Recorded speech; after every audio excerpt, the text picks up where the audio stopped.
క్రీస్తునందున్న ప్రియులకు ప్రేమతో వందనాలు తెలియజేస్తున్నాను. మే నెల 11వ తేదీ 2025.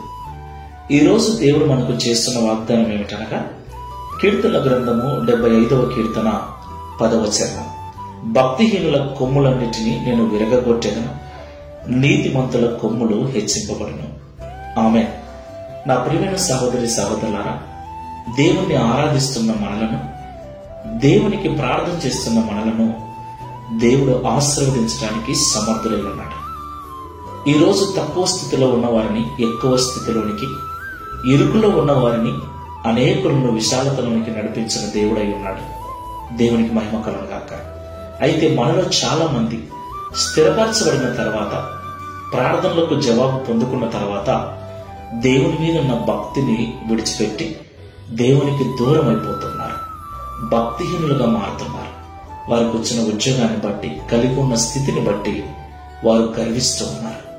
నా ప్రియులారా, ప్రభు అంటున్నాడు, ఎవరైతే వారి స్థితిని బట్టి గర్విస్తూ అతిశయిస్తూ భక్తిహీనులుగా మారి ఉన్నారో వారి గర్వానికి అతిశయానికి కారణమైన కొమ్ములన్నిటినీ విరగొట్టేస్తాను అంటున్నాడు.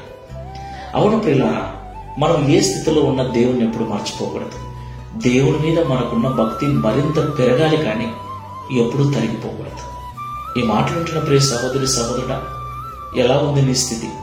కొంచెములో ఉన్నప్పుడు వినయము విధేయత, ఇప్పుడు ఉన్నతమైన స్థితిలో విశాలతలోనికి వెళ్ళిన తర్వాత వినయము లోపించింది కదా, ప్రార్థనా జీవితము తగ్గిపోయింది కదా, దేవుని సన్నిధికి ఆసక్తిగా వెళ్ళలేకపోతున్నావు కదా. అది నీ స్థితిని బట్టేమో, నువ్వు కలిగి ఉన్నటువంటి ఉద్యోగాన్ని బట్టేమో. జాగ్రత్త, ప్రభు అంటున్నాడు, నీ కొమ్ములను విరిచివేస్తాను అని. ఇప్పుడే దేవుని సన్నిధిలో మోకరించు.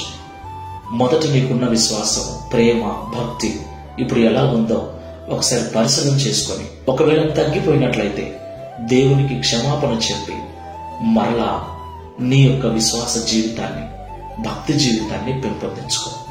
ప్రార్థన చేసుకున్నాం. ప్రేమ స్వరూపుడ, పరిశుద్ధుడ, మీకు వందనాలు చెల్లిస్తున్నాము తండ్రి. మా యొక్క ఆత్మీయ జీవితం ఎలా ఉందో మమ్మల్ని పరిశీలించుకునే విధంగా ఈ ఉదయకాల సమయంలో మాతో మాట్లాడినందుకు స్తోత్రాలు. జీవన సంబంధమైన వ్యాపారాల్లో, ఉద్యోగాలలో చిక్కుబడిపోయి మా యొక్క ఆత్మీయ జీవితంలో దిగజారిపోయి ఉన్నాం, భక్తిహీనులుగా మారిపోయి ఉన్నామని మాకు తెలియపరచినందుకు స్తోత్రాలు.